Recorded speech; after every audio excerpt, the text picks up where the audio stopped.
Selamat malam dan selamat datang di BK Show.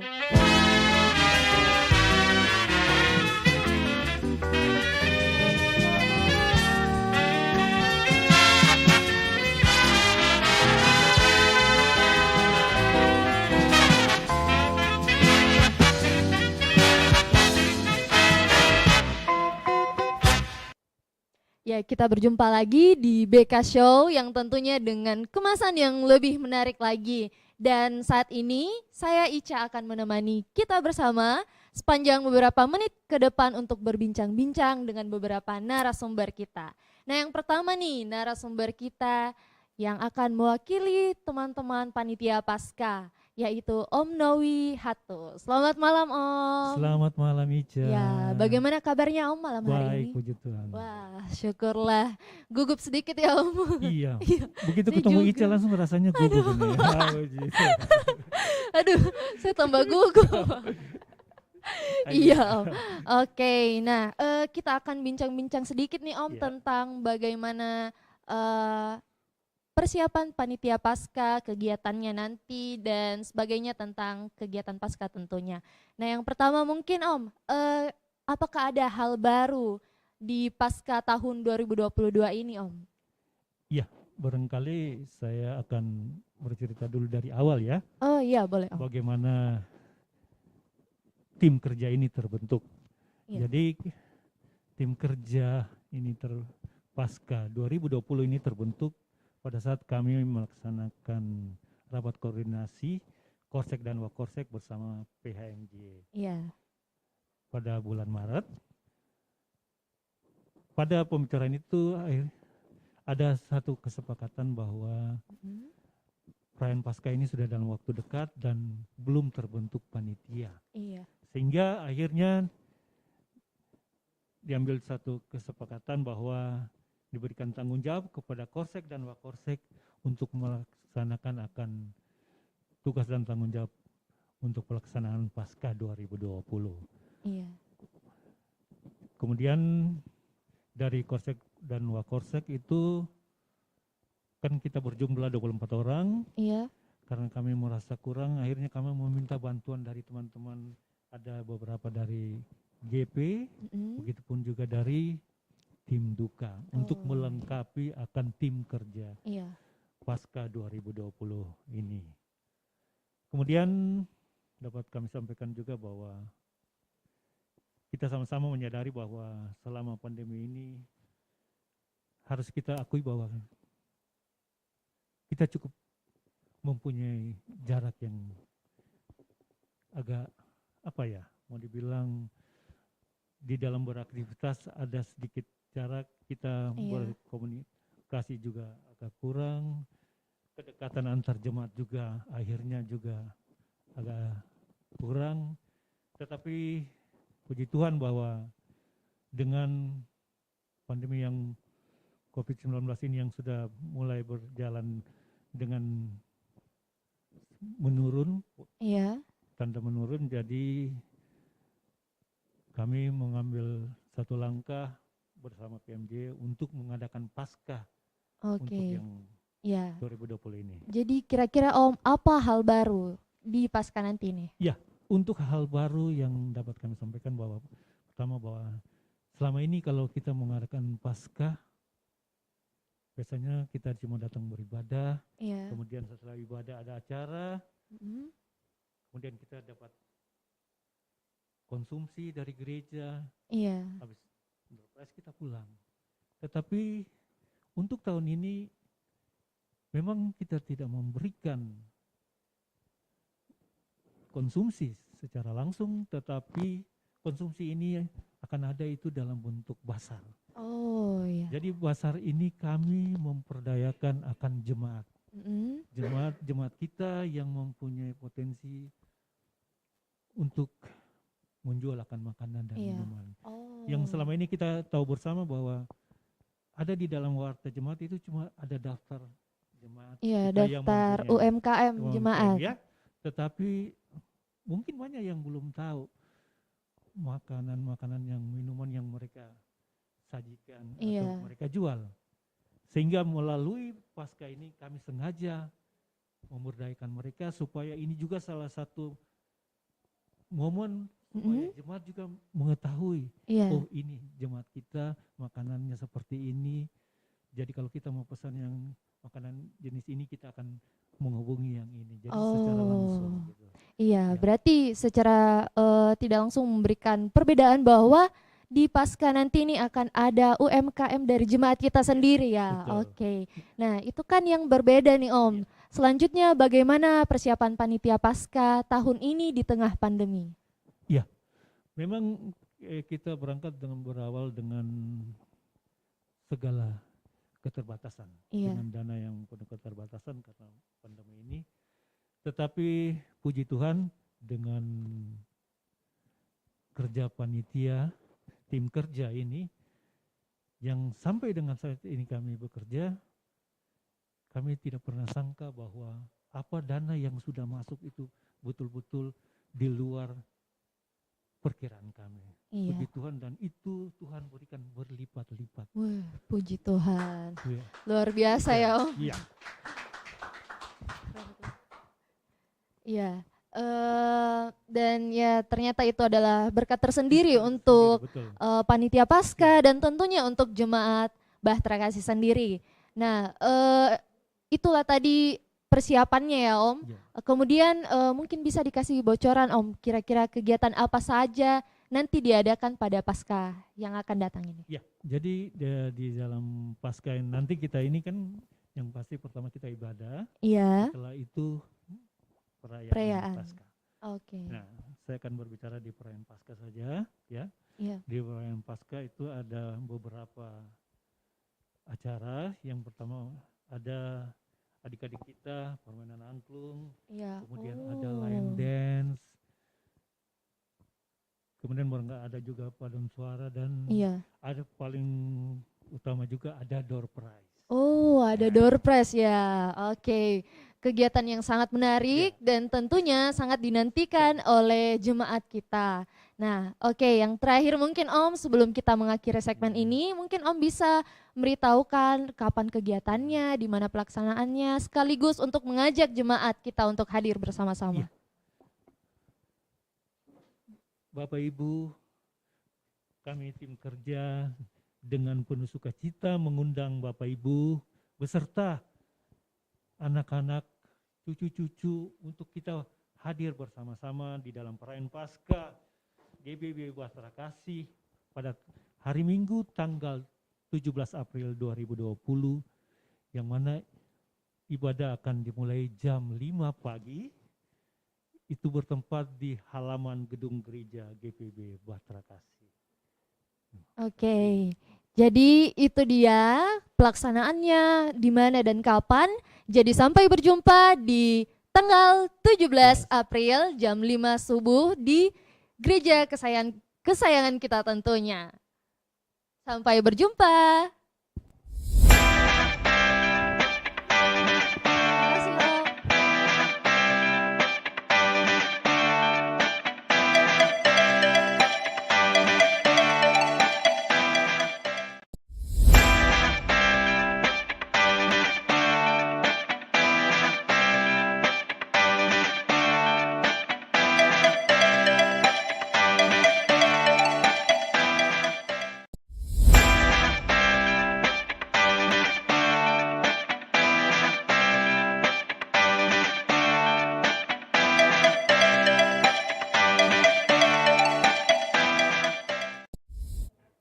Nah, itu tadi dia perbincangan kita bersama Panitia Pasca.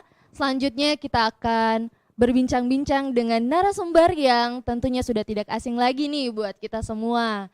Tapi sebelum itu kita mau main games dulu sama narasumbernya. Narasumbernya itu adalah Bapak Pendeta Charles Manuputi selaku Ketua Majelis Jemaat GPIB Bahtera Kasih Makassar. Selamat malam Pak. Selamat malam. Bagaimana Pak kabarnya malam hari ini? Puji Tuhan baik, sehat, Baik. dan tetap semangat. Wih, luar biasa Pak. Semangat muda ya Pak. Iya. Harus. Harus. Oke Pak. Ya, kita main games dulu ya. Peregangan supaya enggak tegang. Oke, Iya. baik. Oke Pak. Jadi gamesnya ini adalah yes or no. Jadi sebentar saya akan berikan 5 pertanyaan yang mana nanti Bapak menjawab menggunakan papan. Oke. Jadi jawabannya itu hanya yes atau no. Ya. Jadi nanti menjawabnya secara spontan dan menurut pandangan pribadi Bapak. Oke. Bagaimana Pak, sudah siap? Siap. Oke. Yang pertama, yes or no, ibadah di gereja itu boleh pakai kaos oblong dan terbuka. Oke. Selanjutnya, yes or no, dalam ibadah boleh bertepuk tangan pada saat menyanyikan lagu semangat. Oke, yang ketiga, yes or no, dalam pemberkatan nikah itu harus di gedung gereja, tidak boleh di luar gedung gereja. Oke, yang keempat, yes or no, dalam sakramen perjamuan kudus itu harus pendeta yang pimpin, tidak boleh majelis. Yes, oke. Yang terakhir nih Pak, yes or no, tatoan itu berarti nakal. No, oke. Nah, seru. Ngeri-ngeri sedap pertanyaan. Iya, saya juga ngeri-ngeri menanyakan ini. Oke Pak, nah itu tadi gamesnya kita. 5 pertanyaan yang dijawab dengan yes or no. Nah selanjutnya kita akan berbincang-bincang bersama dengan Bapak Pendeta, yang mana tentunya perbincangan ini akan membahas sedikit dengan yang berhubungan dengan games kita sebelumnya tadi. Oke ini Pak, jadi mungkin untuk perbincangan awal kita nih, kalau boleh tahu Pak, apa alasannya Bapak untuk jawaban di pertanyaan pakaian yang digunakan saat beribadah di gereja? Iya, baik. Jadi ketika kita beribadah di gereja itu, kita datang itu menghadap Tuhan. Saya menganalogikan saja, kalau kita pergi ke sekolah, kita pergi ke kantor, kita pergi ke pesta, kita pasti menghargai tuan rumah, kita menghargai pemimpin, kita menghargai orang yang melaksanakan kegiatan. Nah, kalau kita ke gereja, kita juga harus menghargai Tuhan, yang mana peribadahan itu adalah perjumpaan dengan Tuhan dalam persekutuan umat. Karena itu sebaiknya pakaian yang digunakan juga adalah pakaian yang etis, pakaian yang sopan, karena kita menghadap kepada Tuhan yang menginginkan ketertiban di dalam ibadah. Oke, jadi seperti itu ya Pak, bentuk kita menghargai Tuhan sebagai penciptanya kita. Kita mau datang beribadah, tentunya kita harus berpakaian dengan sopan dan etis. Nah kemudian Pak, kan dalam konteks sopan dan etisnya ini mungkin berbeda-beda setiap orang. Nah kalau dari Bapak konsep sopan dan etis ini bagaimana Pak? Ya, yang pasti pakaian itu tidak akan mengundang orang untuk berpersepsi yang tidak baik di dalam melihat penampilan orang lain, gitu ya. Jadi ketika pergi ke gereja, katakanlah untuk kaum perempuan, nona-nona, pemuda-pemudi yang beribadah, lalu dengan rok yang pendek dan sebagainya, itu akan mengganggu perhatian tidak hanya orang di dalam persekutuan itu atau warga jemaat yang hadir, tetapi juga pastinya tidak akan membawa sesuatu yang positif dalam peribadahan. Sehingga memang menurut saya pakailah pakaian yang sopan, pakaian yang etis dalam pengertian ya tidak mengundang orang lain untuk berpikir yang tidak baik bagi kita. Oke, ya seperti itu ya Pak. Tapi ngomong-ngomong ini Pak, papannya masih mau dipegang terus Pak atau? Ini sudah ini, ambil dulu nih. Ya tolong teman-teman. Iya. Oke. Ya, Oke. kita kembali bincang-bincang. Jadi seperti itu ya Pak. Berarti untuk sopan dan etis itu adalah yang tidak menimbulkan prasangka yang buruk bagi orang lain. Ya. Oke Pak. Kalau begitu kita lanjut. Kemudian apa alasan Bapak untuk menjawab pertanyaan mengenai tato itu nakal? Tato itu nakal tergantung persepsi dari orang yang melihatnya. Karena banyak stigma yang memang mengarahkan kita kepada sesuatu yang negatif ketika melihat seseorang itu tubuhnya bertato. Iya. Gitu ya.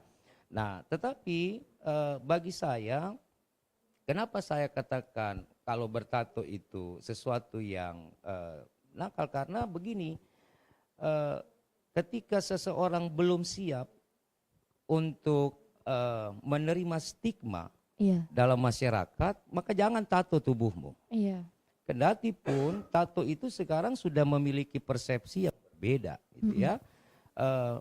Saya sendiri melihat sebuah tubuh yang dilukis, yang digambar dengan tinta dan jarum, Iya. itu adalah sesuatu yang artistik, apa namanya, Estetik. estetik, gitu Iya. ya.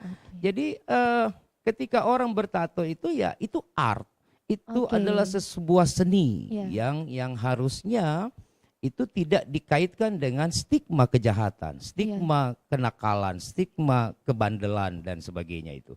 Walaupun tahun 80-an itu kita tahu kejahatan itu selalu dikaitkan dengan orang bertato, Iya. ditembak begitu dan sebagainya. Nah, Petrus itu ya, tapi bagi saya itu tidaklah menjadi bagian yang lagi relevan pada hari ini. Iya. Siapa namanya? Ica. Pak. Ica Iya. lihat aja ya, atlet, pemain bola, pemain basket, apapun mereka mentato karena bagi mereka itu adalah sebuah karya seni yang Iya. indah gitu. Oke. Nah, jadi jangan tato tubuhmu kalau kamu belum siap untuk menerima stigma orang. Iya. Nah, ketika sudah siap, tatolah tubuhmu karena itu sebuah keindahan. Iya. Oke. Jadi Siapa mau tato? siapa? Banyak ya. Banyak. Oke. Apalagi sekarang tato itu beragam. Ya. Oke, jadi itu tadi berarti tergantung perspektif tiap orang ya, Pak. Ya, Ya. tergantung perspektif, tergantung bagaimana kita melihatnya secara objektif. Iya. Sebagian orang melihat orang bertato itu dari sisi subjektivitasnya, Iya. gitu ya, sehingga ketika dia melihat langsung dikaitkan dengan sesuatu yang tidak baik. Oke, Pak. Gitu. Nah, kalau boleh tahu nih Pak, sejak umur berapa ditato dan tato pertamanya apa Pak? Oh ya, saya tato itu saat kuliah. Iya. Saat saya kuliah di Salatiga itu saya sudah mentato tubuh saya. Iya. Itu ya. Nah, memang pada waktu itu masih agak ketakutan. Takut dari orang tua, takut nanti ketahuan oleh dosen dan Iya. sebagainya. Tetapi setelah saya mencoba untuk menyelesaikan pikiran saya dengan diri saya, maka saya mentato terus tubuh saya. Iya. Saya punya tato pertama itu adalah logo Barcelona. Wis. Karena itu tim kesayangan saya. Oke, logo Barcelona. Ya, jadi di belakang saya itu ada satu logo Barcelona itu, nah itu tato yang pertama saya buat. Iya. Gitu. Widih. Logonya langsung ya Pak Iya. di belakang. Oke.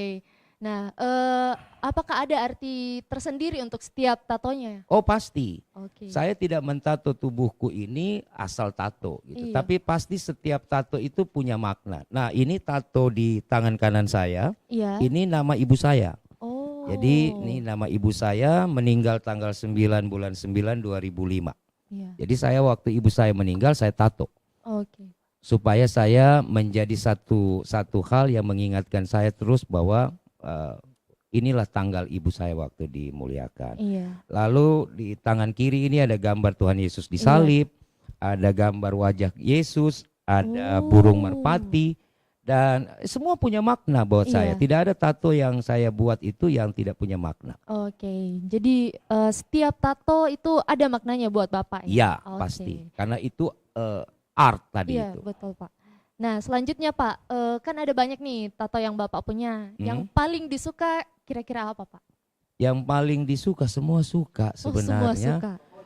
Yang favorit itu ya ini, yang di sebelah kiri ya. Jadi sebelah Iya. kiri kalau dilihat ini gambar Tuhan Yesus disalib. Iya. Lalu kemudian ini gambar wajah Yesus yang samar, ya. Iya. Dan ini ada gambar burung. Jadi Iya. saya mencoba untuk membuat sebuah pemahaman bagi diri saya. Inilah Trinitas. Oh. Jadi ketika saya memahami bahwa Allah Tritunggal itu adalah Allah yang satu, maka saya coba untuk memindahkan konsep berpikir itu di dalam tato saya. Iya. Itu. Oke, dan menjadikannya sebuah seni di Iya. tubuhnya Bapak. Oke, wow. luar biasa. Saya tidak menyangka ternyata seperti itu, punya makna yang mendalam dan ya seperti itulah seni ya Pak. Ya. Oke. Mm-mm. Nah selanjutnya Pak, apakah Bapak pernah merasa insecure atau tidak pede di antara pendeta lain karena tato yang Bapak punya? Oh enggak, yang pasti non saya tidak pernah menutup tato yang saya punya. Iya. Jadi kemanapun saya melayani, di jemaat manapun seluruh jemaat tahu saya punya tato. Iya. Lalu saya selalu pede aja tuh, gitu Iya. ya. Saya nggak pernah merasa tidak pede, tidak percaya diri karena ada tato di tubuh saya. Bagi saya sekali lagi, ini soal persepsi. Iya. Gitu. Jadi kalau persepsinya objektif, persepsinya melihat tato itu bukan dikaitkan dengan kriminalitas atau hal-hal yang buruk, bagi saya kenapa harus tidak pede? Iya. Gitu ya. Nah, teman-teman pendeta, saya terbuka kepada semua teman, rekan-rekan sepelayanan. Artinya, saya mau katakan bahwa inilah saya, gitu. Mungkin berbeda secara fisik dengan teman-teman yang lain, tetapi bagi saya inilah keberadaan saya yang memiliki ciri sendiri. Iya. Gitu. Oke. Aduh, saya terdistract sama suara itu tadi. Maaf Pak. Oke. Jadi tidak menjadi insecure ya Pak? Enggak harus justru itu insecure. menjadi ciri khas Bapak. Ya. Oke, mantap Pak. Nah sebelum kita lanjut nih Pak, kita mungkin kenalan sedikit Pak. Oke, kan Bapak saya juga sebenarnya baru kenal Bapak waktu pas penyusunan program kemarin. Ya. Nah kalau boleh tahu Pak, sebelum Bapak jadi KMJ di Bahtera Kasih, sebelumnya Bapak di mana Pak?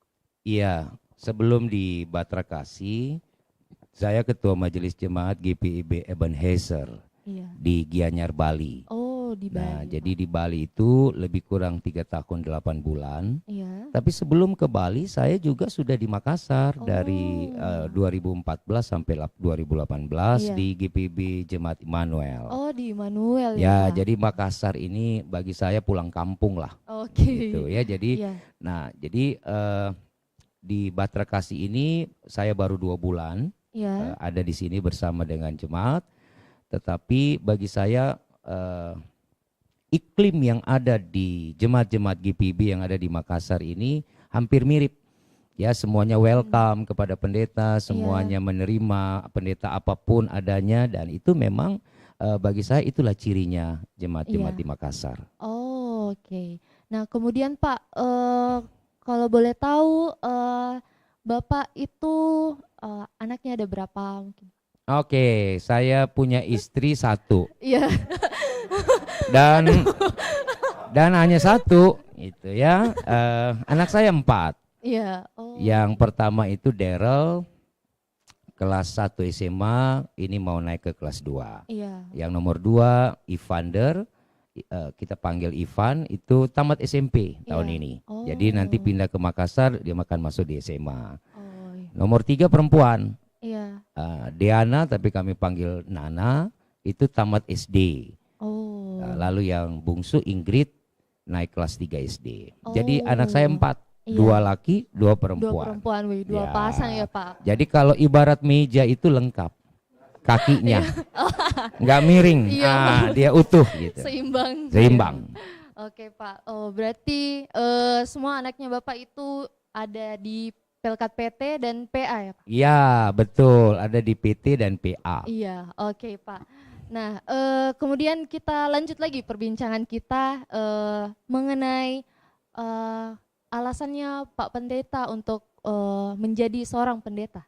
Wah, ini panjang ceritanya, tidak akan cukup nanti. Padat-padatkan dulu. Oke deh, saya cerita singkat saja ya teman-teman. Sebelumnya memang saya tidak terlalu yakin bahwa saya akan jadi pendeta itu. Karena kendati pun saya punya cita-cita dan orang tua begitu mensupport, tapi orientasi studi saya itu sebenarnya lebih menyukai, menyenangi itu bidang hukum. Gitu. Nah lalu karena terpecah tujuan-tujuan pendidikan itu, satu diarahkan ke teologi, satu diarahkan ke hukum. Nah, saya coba untuk mengcombine dua Iya. bidang itu, lalu kemudian tapi tetap menjalani proses studi di teologi, gitu. Nah, setelah selesai itu hampir frustasi karena pada tahun 2019 itu GPIB tidak menerima vikariat pada waktu Iya. itu. Oh. Sehingga saya harus berpikir keras untuk bagaimana melanjutkan hidup. Saya jualan jagung bakar di Jakarta Iya. selama setahun. Jadi saya jualan jagung di daerah Pasar Rebo, Iya. ya, di depan Mall Cijantung itu ada satu gerobak kecil saya sewa, saya jualan jagung setahun tuh setelah saya tamat kuliah. Nah, lalu tahun 2000 itu disampaikan GPIB sudah buka begitu vikariat, lalu saya coba-coba melamar. Coba-coba memasukkan lamaran dan diterima. Iya. Nah, akhirnya mulai dari situ orientasi saya pusatkan memang untuk menjadi seorang pelayan. Iya. Walaupun awalnya itu terbagi-bagi gitu ya, terpecah gitu. Iya. Seperti itu. Oke, wow. Jadi memang ada keraguan ya Pak di awalnya. Iya, betul. Keraguan dalam arti gini, saya yakin nggak sih mau ke sana gitu, mau Iya. jadi seorang pendeta gitu ya. Ya, tetapi ketika Tuhan proses perjalanan itu, ya puji Tuhan, Iya Pak. dia sampai pada titik yang memang diharapkan itu. Oke Pak. Nah, kalau boleh tahu Pak, apakah mungkin kalau keraguannya Bapak ini karena Bapak punya ciri khas tersendiri, yaitu tatonya Bapak? Oh enggak, sama sekali tidak gitu. Iya. Nah, Wow. justru keraguan itu karena memang saya tidak menganggap bahwa saya mampu jadi pendeta. Awalnya seperti itu. Iya Pak. Gitu ya. Jadi apalagi waktu perjalanan perkuliahan di UKSW di Salatiga itu kehidupannya boleh dibilang agak sedikit berantakan. Iya. Gitu. Jadi saya lebih banyak di luar kampus, di luar kelas gitu Iya. ya. Ruang-ruang kuliah bagi saya itu sesuatu yang jarang saya injak dan saya masuki itu. Jadi saya lebih banyak di luar. Nah, dari pengalaman itu saya berpikir, mungkinkah saya jadi pendeta? Iya. Gitu. Karena memang orientasi hidupnya agak sedikit berantakan di awal gitu. Tapi setelah perjalanan waktu Tuhan memang mau supaya saya mungkin menjadi seorang pelayannya itu ya, tanpa memandang latar belakang dan kehidupan saya di masa lalu. Iya Pak. Nah, akhirnya saya diarahkan memang dan nggak bisa lari gitu. Mau lari, coba lari nggak bisa. Mau Iya. coba untuk menghindari proses ini, tetap saja diarahkan kembali ke jalur itu, jalur untuk menjadi seorang pelayan. Nah, satu waktu saya menyerah. Iya Pak. Satu waktu saya katakan buat Tuhan, ya sudah deh Tuhan, kalau memang Tuhan mau jadikan saya seorang pelayan, seorang pendeta, ya sudah, Tuhan tolong jadikan secara lebih baik. Gitu. Nah, saat ini saya sudah 19 tahun menjadi pendeta di GPIB. Wow. Ya, kalau ditambah dengan masa vikariat saya 2 tahun, maka 21 tahun saya sudah melayani Tuhan. Iya. Nah, saya yakinkan bahwa kalau sudah Tuhan berjalan dengan saya 21 tahun, maka pilihan saya tidak salah. Iya Pak. Gitu. Oke Pak. Jadi wow, itu sudah sangat lama ya, 21 tahun menjadi seorang pelayan Tuhan dan ternyata awalnya itu punya kurang yakin untuk menjalankan peran tersebut. Nah, kan Bapak sudah 21 tahun nih menjadi pendeta, kira-kira 19 tahun menjadi Iya. pendeta, Oh, 2 iya. tahun itu masa vikariat. Ya, jadi totalnya 21 ya, Ya. Pak. Oke, Pak. Maaf. Aduh. Oke. Nah, kan sudah 19 tahun jadi pendeta, Pak. Apakah ada perbedaan Bahtera Kasih dengan tempat-tempat sebelumnya, Pak? Oke, baik. Jadi saya mau bilang begini, seluruh jemaat GPIB adalah jemaat yang diberkati oleh Tuhan. Iya. Ya, jadi tidak ada yang berbeda sebenarnya. Kita punya aturan sama, tata gereja yang dipakai sama, kemudian kita punya pola-pola pembinaan sama. Ya, hanya berbedanya kuantitas jemaatnya, gitu ya, jumlah jemaat berbeda, lalu kemudian luas wilayah pelayanan berbeda, gitu. Saya kasih contoh di Ebenezer Gianyar ada 140 kakak di Iya. sana. Oh. Ketika saya di Batra Kasih 700 kakak. Wow. Tentu berbeda, Iya, Pak. ya, berbeda konteksnya, berbeda kuantitasnya, Mm-mm. tetapi mutu pelayanan di dalamnya tidak berbeda. Iya. Meskipun jemaat kecil, jemaat yang jumlah warga jemaatnya tidak terlalu besar, tetapi pola pelayanan yang dibangun, pola pembinaan yang dilakukan itu semuanya sama dalam Iya. koridor yang sama. Oke. Ya, itu uniknya GPIB di Iya. situ. Oh, Gitu. jadi tetap sama ya Pak? Tidak ada bedanya Jemaat Batra Kasih dengan jemaat-jemaat yang lainnya? Iya, berbedanya karena memang dia secara jumlah dia berbeda. Otomatis perhatian, pola kerja itu jauh lebih tinggi Iya. ya di jemaat yang besar. Tapi apa yang dikerjakan dan apa yang dilakukan itu tidak berbeda. Itu yang saya mau bilang bahwa GPIB adalah sebuah gereja yang memang memiliki cirinya tersendiri di dalam menata layani umat, tetapi juga di dalam pergerakan dan perjalanan yang dikerjakan bersama. Kita sudah punya 328 jemaat hari ini, Iya. GPIB di seluruh wilayah Indonesia. Nah, 328 jemaat ini punya pola yang tidak berbeda, semuanya sama. Gitu. Iya. Tinggal bagaimana kita mengkontekstualisasikan setiap jemaat dengan kondisi yang Kondisi. dihadapi. Iya, Gitu. oke. Jadi seperti itu ya Pak. Nah, kemudian Pak yang terakhir, apa harapan Bapak dengan tempat baru ini, GPIB Batra Kasih Makassar? Oh iya, saya punya ekspektasi tinggi di Oke. sini. Ya, saya sampaikan ke teman-teman PHM, saya sampaikan ke teman-teman majelis jemaat, diakan penatua, bahkan unit-unit misioner.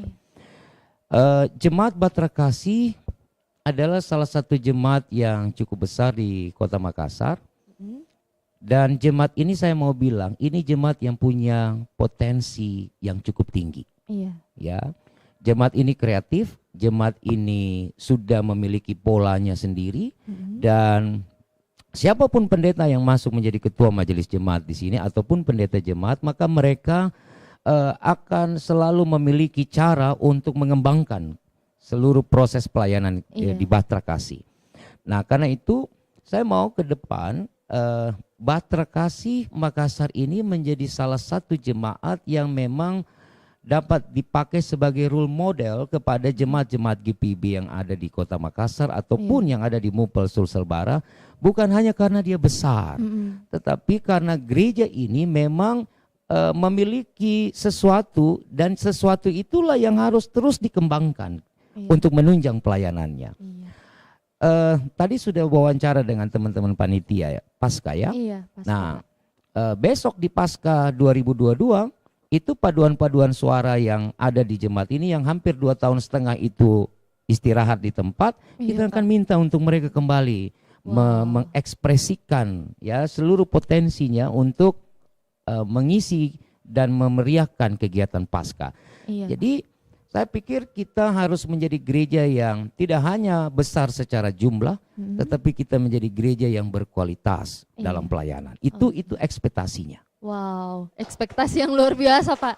Nah, itu dia teman-teman semua dengar ekspektasinya luar biasa. Ya tentunya pelayanan yang berkualitas. Ya, termasuk BK Show. Widih. Jadi BK Show ini juga adalah bagian Mantap. ya, bagian dari apa yang kita mau explore itu dari anak-anak muda kita. Kita punya multimedia, kita punya paduan suara, kita punya tim olahraga, kita punya BK Show, kita punya macam-macam tuh. Nah, ke depan saya akan bentuk satu tim adventure untuk naik gunung dengan saya, karena itu hobi saya. Menarik. Itu hobi saya. Jadi GP yang punya kegilaan untuk menerobos alam, ayo jalan dengan saya dan istri saya, kita naik gunung. Siap Pak. Nah, itu. mau bawa karaeng, mau atas karaeng, boleh lah. Oke, wow. Ditunggu ya Pak. Ya. Soalnya banyak teman-teman yang punya minat yang seperti itu juga Pak. Nanti kita bentuklah BK Adventure apa begitu namanya gitu ya. Jadi disitulah wadah-wadah itu bagi saya itu yang harusnya selalu diberi ruang gitu ya. Teman-teman yang punya bakat, punya talenta yang Tuhan beri, Harus ada ruang bagi mereka. Kalau enggak, mereka akan mencari tempat di luar gereja ini Iya. untuk mengekspresikan diri mereka. Ke depan teman-teman Mayor Tria, Iya. grup band kita itu juga akan diberi ruang. Kita akan bikin nanti ibadah nuansa pemuda setiap beberapa bulan di minggu terakhir, dan bagi saya itu adalah tempat untuk lepaskan ekspresi kalian. Puji Tuhan, memuliakan Tuhan dengan gayamu, dan itulah yang memang menjadi bagian yang harus diberi jalan, diberi Iya. ruang untuk itu. Oke, nah itu tadi harapannya Bapak sangat-sangat berat, tapi ya yakin dan percaya kita pasti bisa lakukan sama-sama. Pasti. Iya. Amin. Oke, amin. Nah, terima kasih banyak Pak untuk perbincangan kita malam hari ini, sangat-sangat menarik, Ya, terima membawa kasih. perspektif baru tentunya untuk saya pribadi, untuk teman-teman di sini, dan buat seluruh jemaat GPB Bahtera Kasih. Ya, terima Ya. kasih juga buat Om Nowi yang sudah bersedia untuk hadir bersama-sama dengan kami, memberikan informasi seputar Paskah 2022 yang akan diselenggarakan pada April ini. Oke, jadi ya sudah berakhir ya BK Show kita hari ini. Terima kasih banyak sudah nonton dari awal hingga akhir, dan ya sampai berjumpa di BK Show selanjutnya. Dadah.